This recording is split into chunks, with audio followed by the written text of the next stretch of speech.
Mics. Yes, we have one on the right-hand side. Go ahead, sister.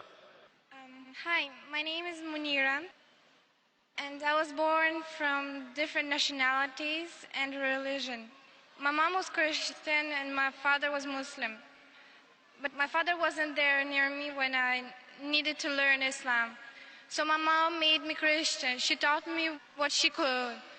But I still don't know what to choose. My father is Muslim and I have to be Muslim, but no one is forcing me.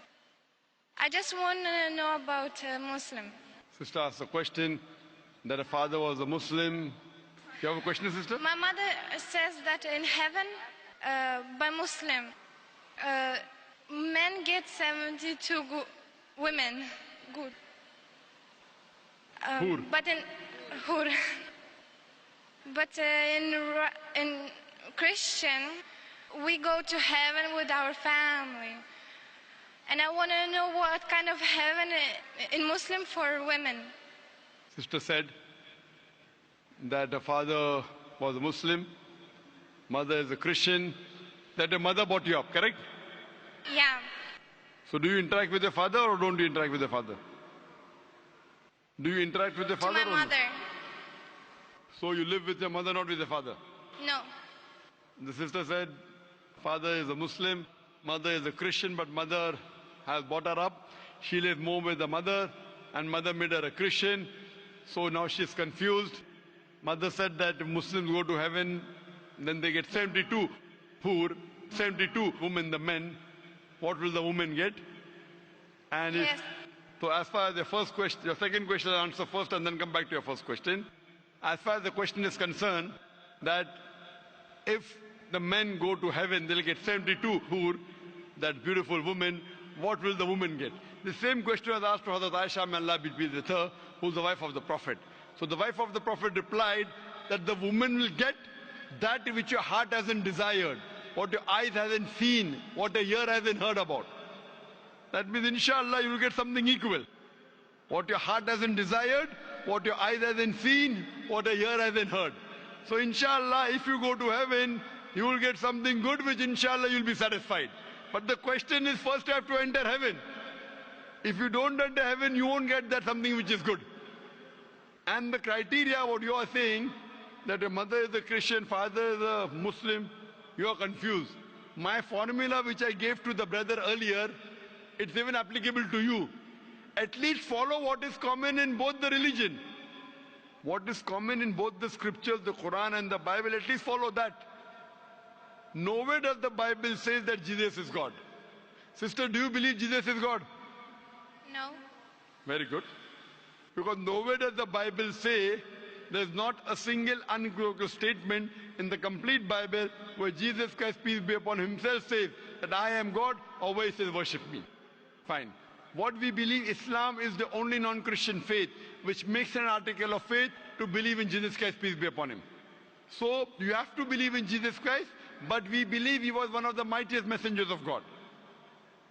Bible says that God is one.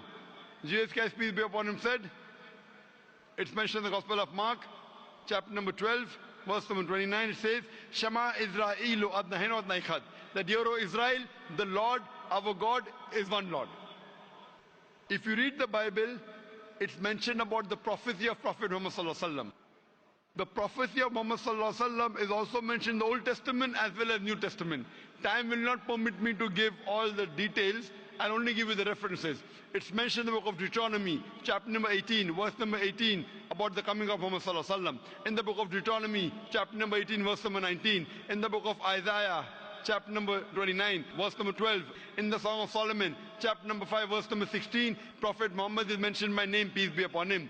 He's even prophesied in the New Testament. In the Gospel of John, chapter number 14, verse number 16. In the Gospel of John, chapter 15, verse number 26. In the Gospel of John, chapter number 16, verse number 7. In many places, I'll just give you one reference. Gospel of John, chapter number 16, verse number 12 to 14 says, I have many things to say unto you, but ye cannot bear them now. For he, when the Spirit of truth shall come, he shall guide you unto all truth. He shall not speak of himself. All that he hears shall he speak. He shall glorify me. This prophecy refers to no one but the last and final messenger, Prophet Muhammad, peace be upon him. Further, if you read the Bible and the Quran. Quran says don't have alcohol, chapter 5, verse number 90.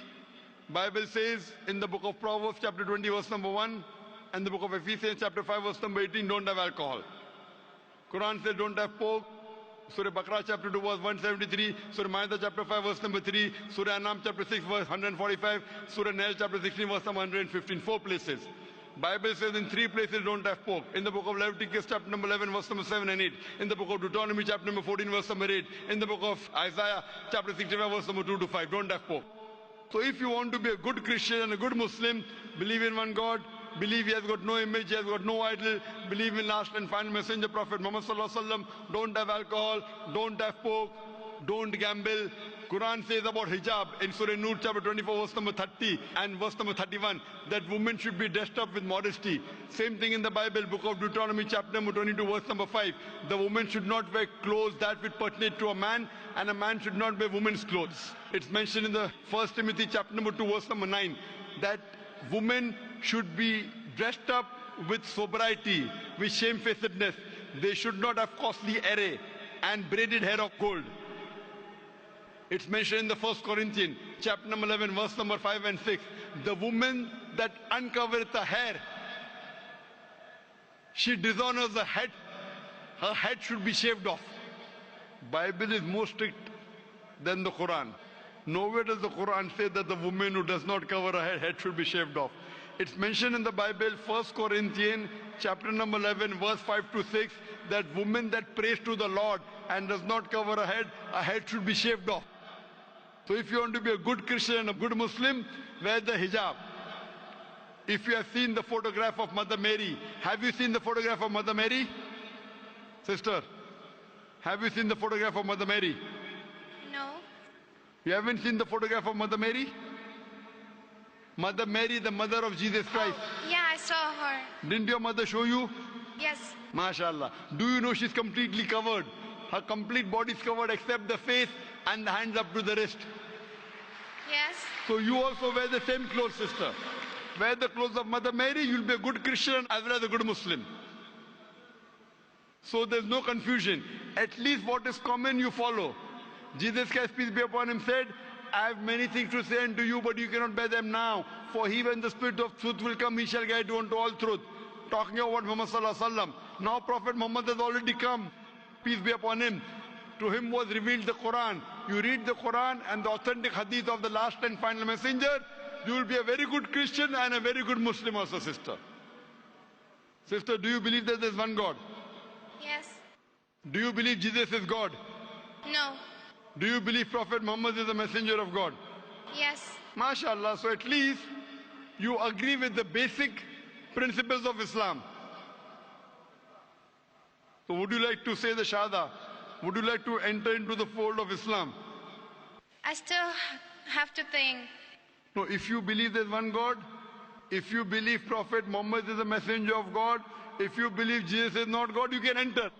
Other things you can clarify. Enter into the school, then you may learn more things. But if you're 100% sure there's one God, if you're 100% sure Jesus is not God, peace be upon him, if you're 100% sure that Prophet Muhammad is a messenger of God, this is the basic requirement for you to become a Muslim. And then later on you can do hijab, you can start offering salah, slowly. But if you believe in these two things, that there's no God but Allah, and you believe that Prophet Muhammad is a messenger of Allah, these two things are minimum required for you to become a Muslim. So that you can please your father also and please your mother also. Don't you want to please your father and mother both? Yes. So if you believe that there's only one God, and you believe Prophet Muhammad is a messenger, so why don't you want to enter the fold of Islam? Because I don't know much of it. Fine. When you enter school, you don't know what is taught in standard 10. Do you know? Yes or no? When you enter school, when you go to nursery, you learn more. As long as you agree, okay, fine. Now, when you enter school, you agree to follow the timetable of the school, you agree to follow the basic rules, and then you start learning more and more. So here, if you agree with the basic rules, that there's one God, Jesus is not God, he's a messenger of God, and Prophet Muhammad is the messenger of God. These are the basic requirements. Later on, as you keep on getting more and more knowledge, your practice will keep on increasing. You will become a good Christian as well as a good Muslim. It will take time. But the basic things, if you know well, I feel you should enter the fold. And then God will help you to follow more. Okay. Sister, do you want to accept Islam? Not right now. Fine, inshallah, go home, think about it, and get convinced. Once you're convinced, enter fast. You don't know how long will you live. It's better late than never. And you don't know how long you're going to live, so my request to you is that go home, do more research, study more, and as soon as you're convinced, you come to the fold of Islam so that you go to paradise, you go to heaven. Otherwise, you don't go to heaven. Hope that answers the question. Just a small note for anybody who wants to ask a question but hasn't been able to, obviously because we're running out of time.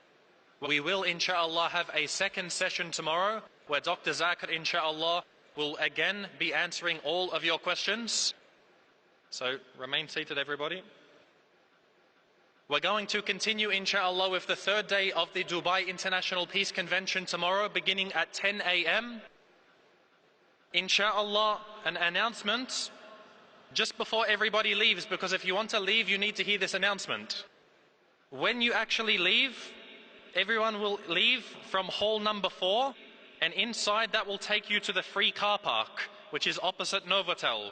From there, you may exit to hall number 1, which goes to Rashid Tower Parking in Za'abil Car Park F. Our dear Dr. Zakir, may Allah reward him, wants to continue answering everyone's questions, so I'm going to make one short announcement. Whoever is getting home by train, the train